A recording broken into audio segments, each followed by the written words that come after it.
Welcome to JJ Tagalog Movie Recap. Ngayon ay ipapaliwanag ko ang isang Thai horror film na tinatawag na 3AM Part 2, inilabas noong taong 2014. Mga spoiler sa unahan, i-like ang video at mag-subscribe. Nagbukas ang pelikula sa isang batang lalaki na nagngangalang Tor na nagtatrabaho sa isang pabrika ng paggawa ng manika. Sa sandaling iyon, huminto ang musikang pinapatugtog niya sa kanyang tab at nakatanggap siya ng mensahe sa kanyang social profile ng media. Sa sandaling makita niya ang mensahe, natakot siya at nagsimulang humingi ng tawad. Napakalakas ng sigaw niya kaya dumating doon ang kanyang amo na si Ko at ang kanyang katulong na si Mud at nagtanong sa kanya bakit siya maingay. Nang hindi sumagot si Tor, pinagalitan siya ni Ko at inutusan siyang bumalik sa trabaho. Bago umalis, sinabihan din ni Ko ang kanyang mga manggagawa na ipaalam sa kanyang asawang si Juju ang tungkol sa pakikipagpulong niya sa isang kliyente. Pagkaalis ni Ko, idineklara ni Mud si Tor kung bakit siya sumisigaw noon. Pagkatapos ng kaunting paghinto, si Tor ay nagsimulang magsalaysay sa kanya ng isang kwento na pinangalanang The Third Night. Ang eksena ay lumilipat sa nakaraan, kung saan pupunta si Tor sa kanyang kaibigan, ang libing ni Rang. Pangatlong gabi na matapos mamatay si Rang sa isang aksidente sa bisikleta. Doon, nanunood ang dalawa sa mga kaibigan ni Rang, sina Meng at Jab, ng isang nakakatawang video na ginawa nila larawan ng libing ni Rang. Samantala, dumating din doon si Tor at tinawag ang kanyang ina, na nagsasabi sa kanya na uuwi siya kaagad. Pagkatapos ay nilapitan si Tor ng kanyang mga kaibigan kasama-sama ang kasintahan ni Rang, si Koy at ang kanyang kasalukuyang nobyo na si Bozo. Nagalit si Meng kay Bozo dahil pagtama kay Koy, ngunit pinigilan sila ni Tor sa pakikipag-away. Sa sandaling iyon, napansin ni Tor si Rang ay nakatayo sa harapan niya. Nakatayo sa harapan niya ang girlfriend ni Rang na si Koy. Girlfriend ni Rang, si Koy, nakatayo sa harap ng kanyang larawan sa libing at natakot. Mamaya, pinag-uusapan ng grupo pamamahagi ng pera mula sa bank account ni Rang. Hindi nagtagal, ipinakita sa amin ang isang flashback kung saan nahanap ni Rang ang kanya girlfriend, Koy, niloloko siya ni Bozo. Nagsimula siyang makipag-away kay Bozo, ngunit tumigil ang kanyang mga kaibigan sa kanya. Kahit na nakatakas sina Bozo at Koy sakay ng kanilang motor, sinundan sila ni Rang. Kalagitnaan, sinubukan niyang kontaken si Koy, ngunit pinutol niya ang tawag nito. Galit, pinabilis ni Rang ang kanyang motor, ngunit sa kasamaang palad ay nabangga sa isang hitang kalsada. Ang eksena ay bumalik sa kasalukuyan, kung saan ang grupo ay gumawa ng plano na hanapin ang kay Rang nawawala ang telepono at ang kanyang ATM card para magnakaw ng pera sa kanyang account. Hiniling ni Bozo kay Tor na pumunta kay Rang cabin at hanapin ang kanyang card, habang ang iba sa kanila ay pumunta sa lugar ng aksidente at hanapin ang kanya telepono. Hindi nagtagal, pumasok si Tor sa cabin ni Rang at nagsimulang maghanap ng card. Habang naghahanap siya, napapansin niya ang ilang mga paranormal na aktibidad sa loob ng silid. Biglang nabuhayan ng loob si Rang lumilitaw sa silid. Napansin siya ni Tor at sinubukang makatakas ngunit nahimite sa proseso. Sa pagkakaroon ng malay, nakita ni Tor si Rang na nakaupo sa harap niya.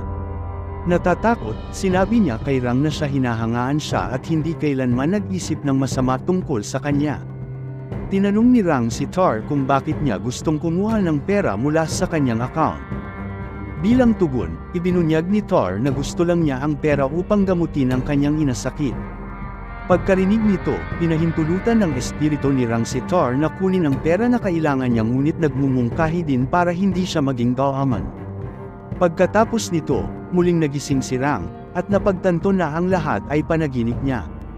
Nakita rin niya ang ATM card ni Rang sa tabi niya. Kinuha niya ang card at nagmaneho patungo sa lugar ng aksidente upang salubungin ang kanyang mga kaibigan. Sa kabilang banda, sina Bozo, Hoy, Meng, at Jab ay nakarating sa lugar ng aksidente at nagsimulang maghanap para sa cellphone ni Rang. Kumalat ang puwersa sa apat na magkakaibang direksyon. Samantala, nakatanggap si Koy ng tawag mula kay Rang. Sinubukan niyang tanggihan ang tawag ngunit nabigo siya. Sa sandaling iyon, napansin niya ang isang sugatang Rang na papalapit sa kanya. Hinawakan ni Rang si Koy at sinuka ng dugo. Puno ng dugo ang mukha ni Rang dahilan para mapasigaw siya sa takot. Biglang dumating doon si Bozo at ginigising si Koi, na inihayag na kung ano man ang nakita ni Koi ay ang kanyang paningin lamang. Pagkatapos ay hiniling ni Bozo kay Koi na sumakay sa kanyang motorbike at pinalayas siya. Napansin ng dalawa pang lalaki ang pag-alis ni Bozo kasama si Koi at ipinapalagay na si Bozo iyon ay natagpuan ng mobile phone ni Rang. Naghahanda na silang umalis ngunit kasabay nito, nakatanggap ng tawag si Jab Rang. Habang nag-uusap sila kung tatawag o hindi, may isang truck na papalapit sa kanila at tinamaan sila ng malakas, agad silang pinapatay. Sa susunod na eksena, si Bozo at Koi ay nakamotorsiklo na papaalis sa lugar. Biglang may humawak kay Bozo sa likod at pinipilit siyang ma-accident. Nagising si Bozo at sumugod kay Koi, nag-alis kanyang helmet. Bago pa nito maabot si Koi at gisingin siya, ang espiritu ni Rang ay dumating doon at sinasakal si Bozo.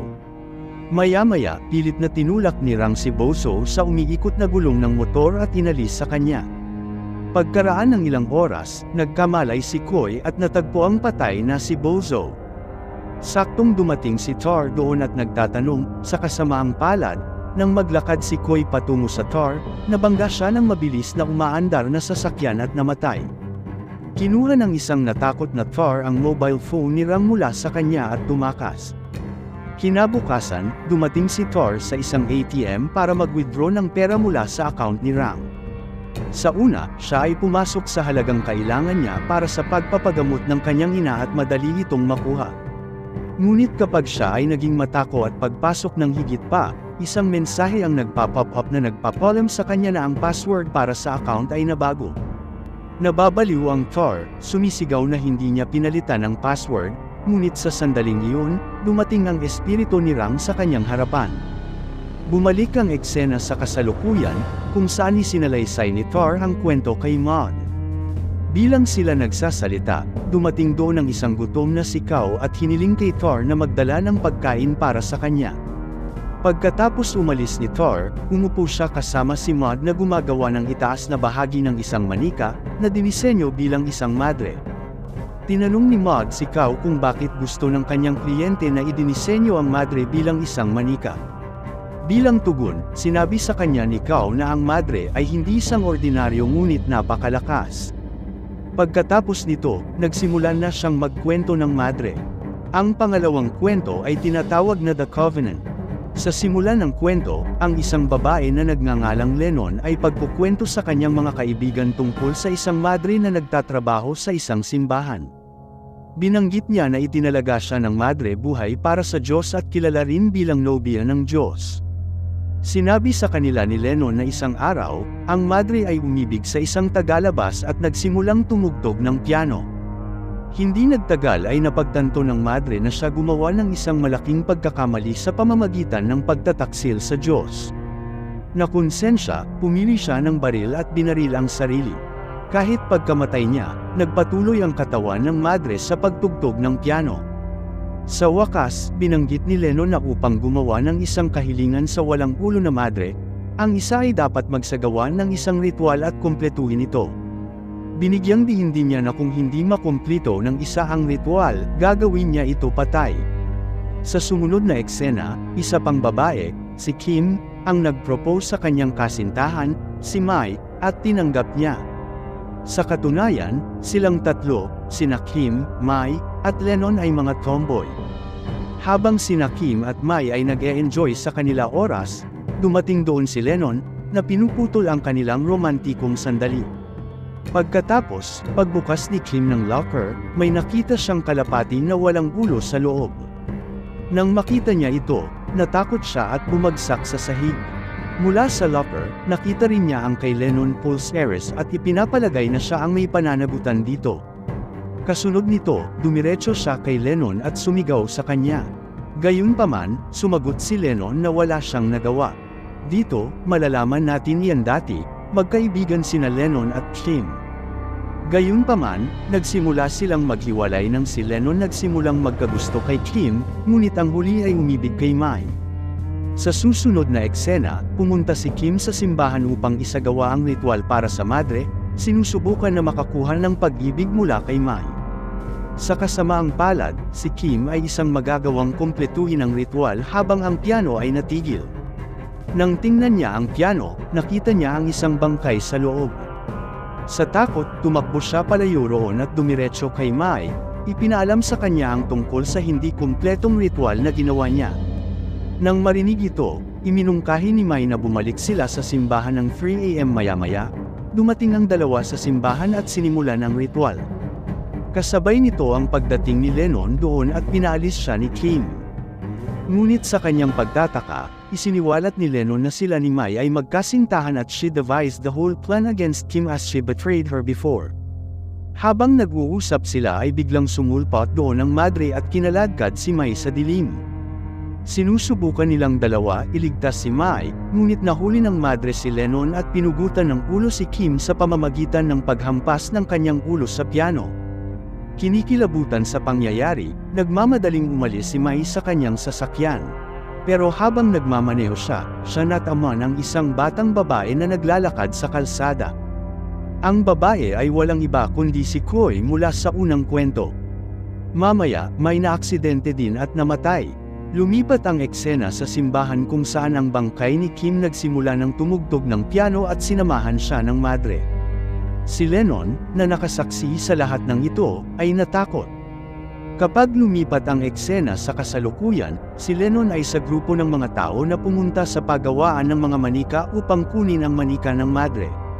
Matapos makita ang manika, natakot si Lennon kaya umalis siya roon nang hindi ito kinuha. Bilang resulta, nagalit si Chloe at pumasok sa loob. Nang maglaon, habang ginagawa ni Mai ang kanyang trabaho, nalaman niya ang tungkol ang aksidente sa sasakyan ni Juju sa pamamagitan ng tab ni Tara. Sinubukan niyang sabihin ang balitang ito kay Chloe, ngunit biglang dumating si Juju doon. Naunawaan tuloy ni Mai na ito ang espiritu ni Juju na lumapit sa kanila.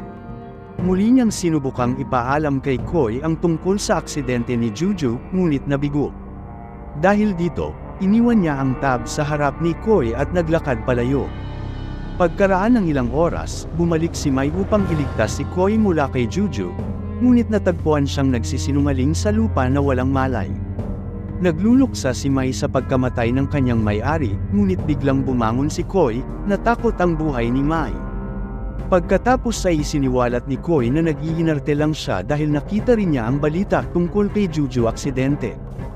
Hindi nagtagal, sinubukan nilang dalawa na makaalis sa lugar, ngunit pinigilan sila ni Juju. Kapag sinubukan nilang pumunta palabas ng bahay, tumakbo si Mai at Chloe. Sa kabila nito, nakuha ni Chloe ang isang kahangahangang sipa kay Juju at nakatakas. Sa sandaling iyon, nakatanggap si Chloe ng tawag at napagkamalang ibinaba ang kanyang telepono. Kapag pumunta si Chloe para kunin ito, sinagot ni Juju ang tawag at nalaman ang tungkol sa kanyang ilegal na pakikipagrelasyon sa ibang babae. Galit na galit, inaatake niya siya, ngunit kahit papaano ay nailigtas siya ni Mai. Pagkatapos nito, ang dalawa ay nagmamadali sa kanyang silid at naglock kanilang sarili sa loob. Sa loob ng silid, hinanap ni Chloe ang mga papeles ng ari-arian kung saan nabanggit iyon si Juju ay nag-iwan ng $10 milyon na halaga ng ari-arian para sa kanya. Nang makita ito, si Chloe ay nagsimulang umiyak. Siya pagkatapos ay pumunta pababa at humingi ng tawad kay Juju sa panloloko sa kanya. Sumagot si Juju na hindi siya patay, ngunit siya malapit na. Nagtataka, tinanong siya ni Chloe tungkol sa aksidente sa sasakyan at sinabi sa kanya ni Juju na natalo siya kanyang sasakyan sa pagsusugal. Sabay punta doon ni Ter at diretsyong pumunta sa shop. Subukan ng tatlo para tawagan siya, pero hindi siya sumasagot. Sumunod sila sa loob upang suriin siya, ngunit nakita nilang may dugo ang sahig. Pansamantala, lumalabas sa tab ni Ter ang balita ng aksidente sa bisikleta. Yung tatlo agad natakot nang bumagsak ang crash bike sa ibaba niya. Ang kotse ni Ter ay nasa lupa, ngunit ang kotse ay nasa lupa nakaparada sa tabi ni Ter. Naiintindihan nila na patay na si Ter, at ang nasa harap niya ay walang iba kundi ang kanyang espiritu. Noon lang, napansin nilang malapit nang sunugin ni Ter ang kabuuan pabrika.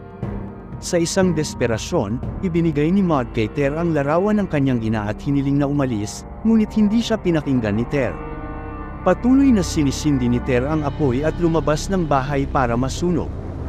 Nakakagulat, si Maud ay nagsimulang tumawa ng polihis at ipinaalam kay Koi na siya ang kumuha bite ni Ter at nadatnan si Juju sa harap ng bar.